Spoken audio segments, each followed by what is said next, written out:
This segment of Open Up is brought to you in part by Abetaweed, the locally owned company that has everything you need for lush, weed-free gardens and lawns, from the smallest backyards to the property of the biggest businesses, and with top quality equipment and products better than the big chains, and they service what they sell. Located on Rosedale Highway, just east of Callaway, across from the promenade. Be loyal, buy local, Abetaweed.com. Be loyal, buy local. And we're very proud of some other sponsors that stand with us in this program. We'll bring up that. And first of all, we've got Daniel Webb with Legal Shield. He's a Legal Shield associate. Boy, these are the folks you want on your side. If you ever have identity theft before, during, and after, they can handle it. And anything from the trivial to the traumatic, you can just pick up the phone, talk to a top lawyer for just pennies a day. This is a wonderful service. It's like legal insurance. Also, Kern Construction and Electric. If you've got any project going around on your property around the house, this is the one, 322-5554. Robert Miller will be right out there and handle it for you. And also, Bakersfit.com. We're talking Bill Robison, the #1 trainer for 2 years in a row here in Bakersfield. He'll get you buff and well. So thanks to all of those for standing with us. And we're back with Bob Prater and friends here. Bob? Oh, yeah, okay. Well, I do have two of my dearest friends sitting at the table at the same time. We've got Dr. David Newquist. I just love calling you that. And Pastor Al Jones. We talked about some of the things that you do individually, but I want to talk about now some of the things that you've done collectively, because, David, you've brought some people into the city, and then, Al, you have joined with, and I'm speaking specifically of a man from India named Anurup, and then, of course, Don Perozik. Could one of you begin to speak to that as to what that has done for our city? Go ahead, David. Well, I'll just say something briefly and turn it over to Big Al here. Around the world, God is moving.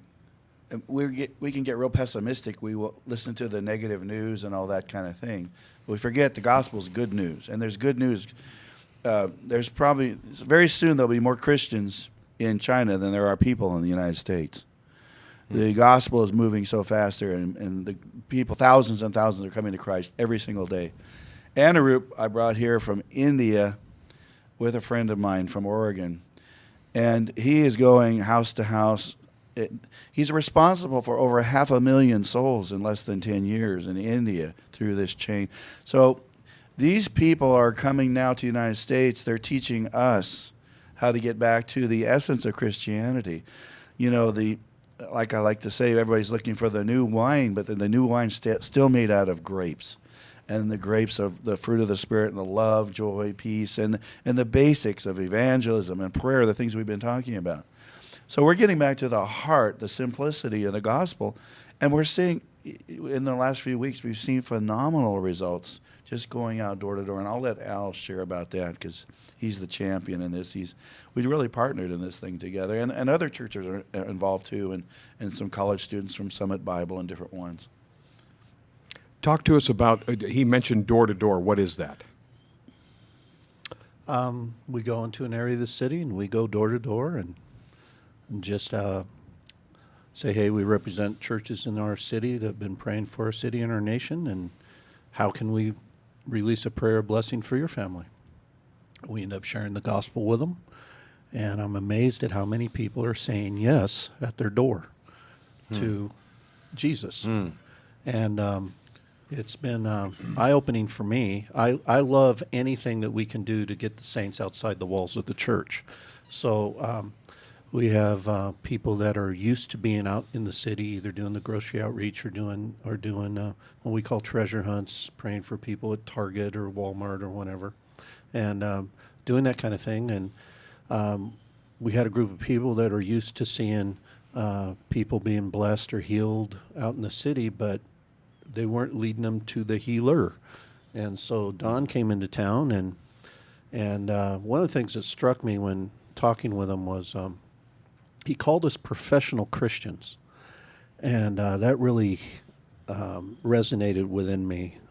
When the focus is getting the meeting slicker, stronger, more, and I'm not being pejorative about church meetings.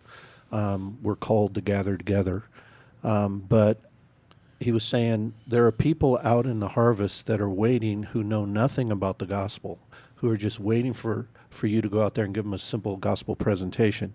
Do you truly trust in the power of the simple gospel message? Wow. And I felt like I need to go make sure I do, and outside the context of a meeting. And so we were going door to door, and things were happening. What neighborhoods did you go into? Well, we've been going into neighborhoods where we've been doing grocery outreaches at first. So around downtown, we've been around, say within a mile radius of the church at 17th and O. So just south of California and west of Union, in those areas. Then now we're starting to branch out into other areas where some of the people that belong to the church live. So we've been down by South H and Panama Lane and things like that. You know, what you men are talking about reminds me of the old saying that when Christianity began, it was a soul-changing, life-changing force. Then it moved to Rome and became an empire. Then it moved to Europe and became a culture. Then it moved to the United States and became a business, an enterprise. And it's time to take it back to a life-changing, simple force. Is that what I'm hearing here? That's exactly what that I'm seeing. Os Guinness has recently written a book called Renaissance, and he's talking about getting back to just the heartbeat of authentic, simple Christianity. It shouldn't be a business, although we do have to be organized and we have to do things in orderly fashion. And it shouldn't be a culture only, although we want to affect culture. And it shouldn't be an organization. It should be an organic group of people loving and following Jesus Christ with all their hearts. You know, I remember what Albino Luciani, the 30-day Pope, said. He took a rock from a fountain and out of the fountain, and he broke it open, and he said, "You see, the surface is wet, but the inside is entirely dry." And he said, "This represents man in Europe, surrounded by Christian culture, immersed in Christian culture, but Christ has not penetrated the heart." Wow. That's really good. It's like, well, I'll put it with Bob Dylan. He said, "The enemy is subtle, howbeit we're deceived, when the truth's in our hearts, and we still don't believe." You know, it's very penetrating. Right. So, Al, what kind of results have you seen as you've gone? Well, it reminds me, I've been on mission trips with Randy Clark with Global Awakening in India, in Russia, Ukraine, and Brazil, and places like that. And you pray for people and you see deaf ears opened, and you come from the United States and you just pray a simple prayer of open up, and the person goes, "I can hear in my ear." And you go, "What?" And yeah, I can hear. How long has it been? Well, I've been able to hear in that ear in 15, 20 years or something like that. I have those kind of experiences in my background, but now I'm finding myself at the door in the city here, doorways of families, and we say, "How can we pray for you? And do you want to know Jesus Christ as your Lord and Savior?" And give them a simple gospel presentation. And they go, "Yes." And I go, "What?" And so I'm having the same experience, and it's really true that the harvest is ripe right now. And so what these guys are focusing us on, thank you, is that they're not coming to us. Right. We need to go to them. And then what I'm finding out is people go to them and we go into their homes. The saints now have a connection with these people. They're in their house, they have a connection with them, they end up loving on them. You know, it's not turn them over to the organizational meeting and they sink or swim. They connect somehow through your programs or something like that. They are meeting the people where the people live and building connection with them there. Right. And that's a different thing, too, for us. Now, I know that there's been a core group of about 20 or 30 that have been doing this. Am I right? Mm-hmm. Yeah. And for how long has this been going on, and how many have come to Jesus through this? Well, I think the first 10 days or so, we saw like 130 or something. 133. People come to the Lord. And so we were having a crisis of abundance.